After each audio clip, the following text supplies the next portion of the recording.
You have reached the Vantage Point with Michael Vale. Expanding horizons, elevating perspective, engaging today's leaders from fields as diverse as geopolitics, law, medicine, and technology, in penetrating interview and debate, allowing you to see all the forces that shape events around the world. Your geopolitical panoramic view on Oracle Broadcasting. And on with me is a very, very special guest, and I've been looking forward to this interview for about a week now.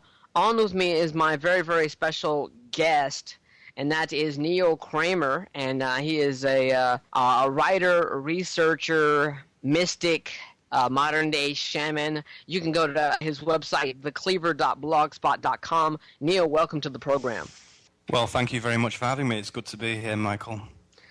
Very much so. It's I've been following your work now for a while and just got around to contacting you for an interview. But for those of the people out there who might not know of you, please introduce yourself and your work to them.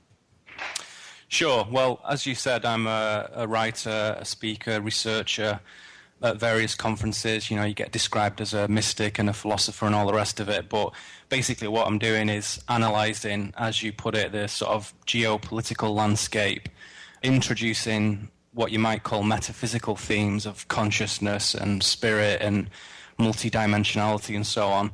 And really what I'm trying to do is offer a sort of synthesis of all those things to say that, as well as looking at the 3D world around us and all the politics and strife and military-industrial complex and all the rest of it, that there is an essential component also to consider, which stems from something that in modern times we would perhaps refer to as metaphysics. In the old language you would call it spirituality. And I think that hopefully in my work over the last few years I've demonstrated that the two are pretty much intertwined and they are dependent on each other and really reflections of the same thing. So most of my stuff focuses on consciousness, but I do make an attempt to offer the whole picture. So I do look at conspiracy, I do look at shamanism, use of sacred medicines, entheogens, and also ancient mystical traditions and esoteric philosophies to do with disciplines that have probably shaped history a lot more than most people would take into account over the last few thousand years, and trace the lineage of some of the people who orchestrate affairs now back to the roots of that, which lies kind of in the mists of time and well outside the mainstream. So part of the mystic's role, as well as trying to contact so-called ultimate reality, is to really bring a contemporary view of a lot of, as I say, ancient philosophy and show how that is vital to today's understanding of what we see around us. Oh, absolutely. I mean, we walk around this world of ours thinking that we understand and know everything there is to know, but, all philosophers pretty much said that we know nothing. And there's so much out there for us to find. And, those of us who are not fulfilled in our lives, there's more out there for you. Don't just get caught in the rut and think that that's all there is to it. And we'll definitely discuss that because it's a big part of life. A lot of part of our lives are just missing today. We think that we're supposed to be happy all the time. We think that everything's supposed to be fine. We're all supposed to be rock stars and millionaires, and that just ain't the truth. No, that's right. I think you're basically outlining the fact that we've been very much brought up in a materialist, so-called reductionist mindset, in that we focus really on the accumulation of material resources, whether that's on a large scale to do with oil and money and so on, or whether it's a personal scale to do with luxury goods and holidays and cars and so on. Absolutely. But I've got a quick break here coming up here, but we'll jump back on it up on the other side. My special guest, Neil Kramer, be back on the bed with the Vantage Point. We think that if we have 50 HD TVs in every room, and we've got nice jewelry, we've got nice clothes and cars, and we're keeping up with the Joneses, that is all there is to life. And obviously there is that is not all there is to life. There is much more out there to be had if you would only just take a look and maybe just shut off part of your brain that thinks that way. But on with my very, very special guest, Neil Kramer. talking about people who live in the material world when there's so much out there to offer them. Yeah. One of the ways of looking at this is that we live in a kind of multi-dimensional world. So one of those dimensions is the one we're most familiar with, the one we wake up in every day when we brush our teeth and go and buy groceries and get in our car and go to work and all the rest of it. This is what we could consider as the 3D world, the physical world of flesh and bone.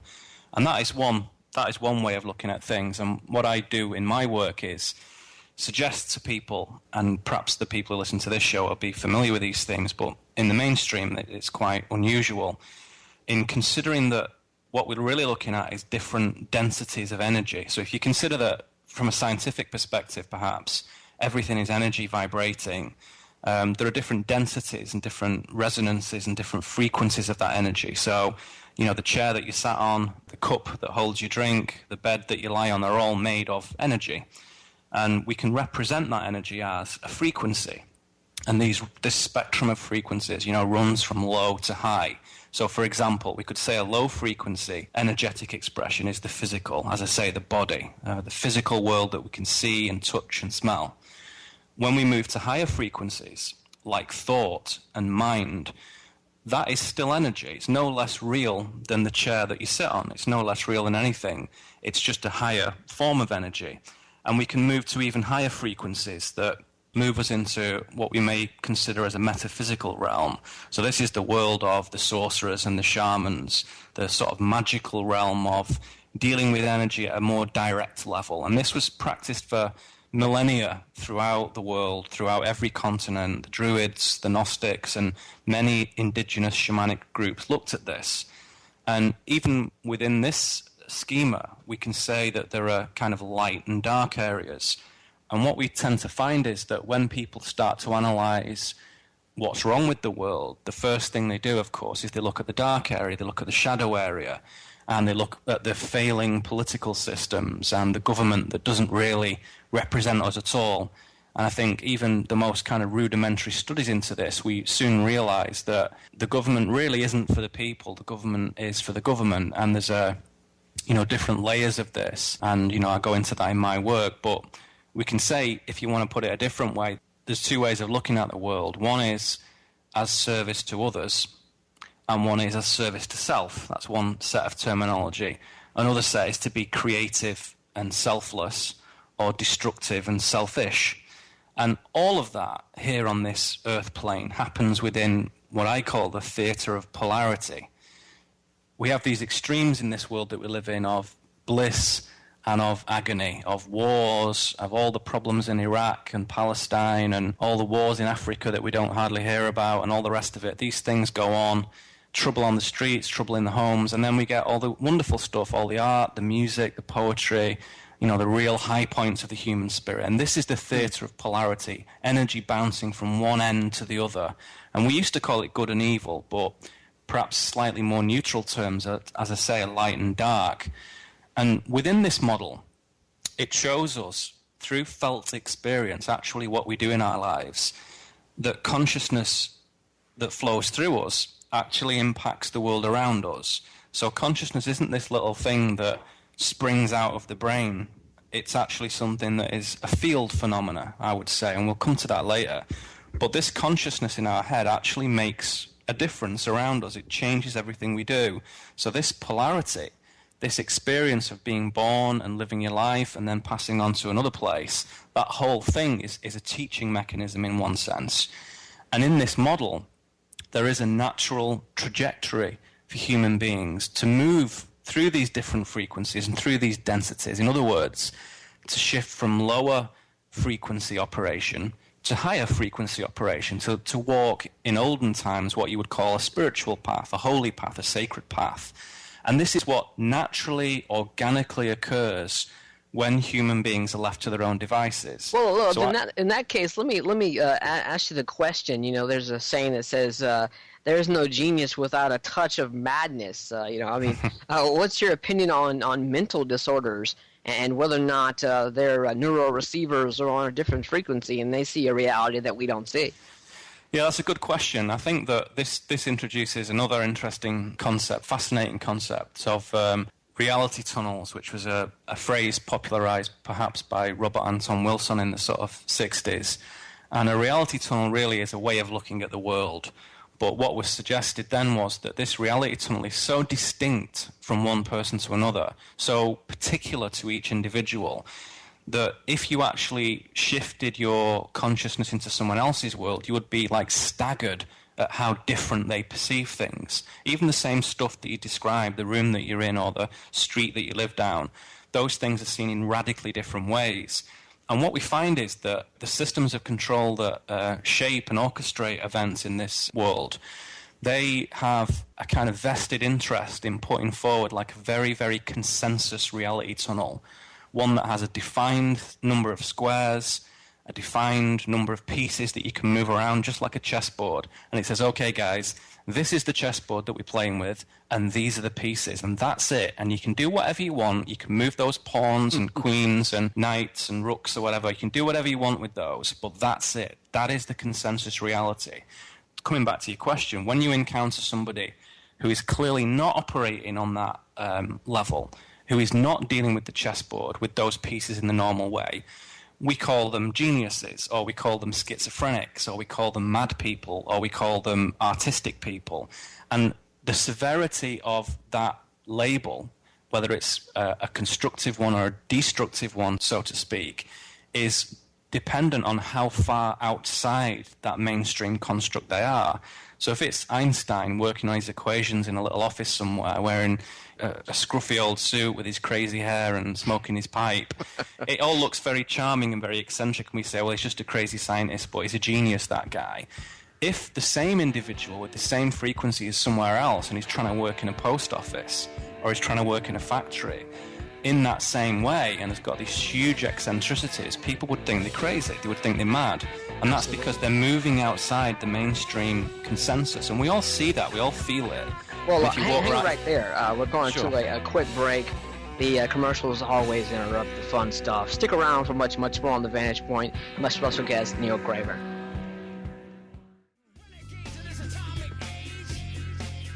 Welcome back to The Vantage Point, your geopolitical panoramic view, on with Neil Kramer. The website is thecleaver.blogspot.com. I urge you to go down there and check out his writings. Check out his new CDs and DVDs he has out on different subjects. Probably subjects we'll probably never bring up here. Too many subjects to discuss. But you definitely need to go there. Check it out. Again, it's thecleaver.blogspot.com. But continuing on about, the different fields of reality and how different people see things differently from other people, and then sometimes we call those people crazy. And then, it's really no difference between a genius and a madman. It's all about what he produces. Yeah, it's about application and it's about centeredness. So if you suddenly start to hear voices and you're not prepared for that, then, you're going to be labeled schizophrenic and locked up if you're not careful. Whereas not long ago, a few, 100 years ago, in Europe, people who experienced that, they were spiritual experiences, they were holy experiences, and people would write these things down and make, amazing novels and poetry and music about it. Visionaries would frequently encounter so-called entities and channel information, which is, really considered fringe, crazy stuff now. People like William Blake, who was a very, very famous guy at the time, produced this astonishing artwork and literature and all the rest of it. And a lot of it was visionary material, which within a religious context was kind of acceptable because some of it would be couched in Christian theology and so on. But today, if you did that and said, I'm hearing voices and seeing things, you're going to get a lot of chemical stuff down your throat, or if not, you're going to get manacled to a chair somewhere. So we have to be careful with these things. But I mean, following on from what I was saying, I think what we're saying is that in this movement of energy from the gross level to a finer level, from a low resolution to a high resolution, we become more civilized, we become more compassionate, more intelligent, and we move to what some people would call enlightenment, and that is a natural human condition. And what I've found in my work, particularly the early stages of it, some years ago now, is that there does seem to be an active system of suppression on Earth, unfortunately, which seems to hold down human consciousness and kind of stupefy it. And it's kind of like water that has become stagnant. And when there is no movement in this thing, it stagnates and it becomes grey and tepid and, not very nice at all. There's no clarity, there's no